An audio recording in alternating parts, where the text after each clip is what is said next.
প্রশ্ন করলে জেলে যাও, প্রশ্ন করলে গ্রেফতার হও, এরকম একটা পরিস্থিতি ছিল। 5ই আগস্টের ফলশ্রুতিতে আমরা পেয়েছি নতুন ঐক্য, তাই দলবল নির্বিশেষে জাতীয় ঐক্য করে এগিয়ে যাব।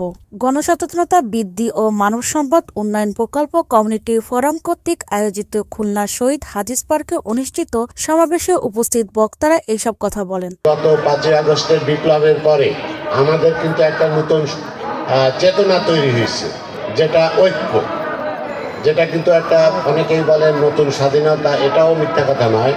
হ্যাঁ, তো আমরা চাই যে নতুন বাংলাদেশ আমরা গড়ব, দলমত নির্বিশেষে। যে দলই করি সেটা অন্য জিনিস, কিন্তু আমরা সচেতনতার সাথে আমরা আমাদের দেশকে এগিয়ে নেব।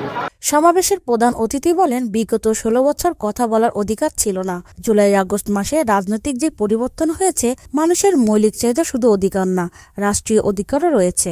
কর্মীদের উদ্দেশ্যে ওয়ার্ডের সভাপতির নেতৃত্বে সমাজ ও জীবনের উন্নতি নিয়ে কাজ করার পরামর্শ দেন। প্রশ্ন করলে জেলে যাও, প্রশ্ন করলে গ্রেফতার হও, এরকম একটা পরিস্থিতি ছিল। রক্ত দিতে হয়েছে, বুকের তাজা রক্ত দিয়ে তারপরে এই অধিকার আদায় করার সুযোগ তৈরি হয়েছে।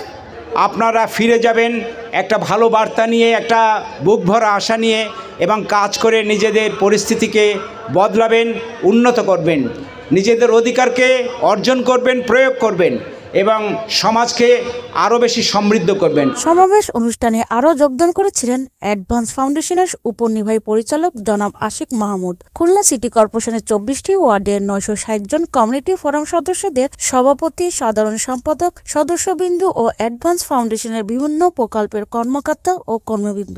উম্মে ওয়ামা রাত্রি, ভয়েস অফ টাইগার।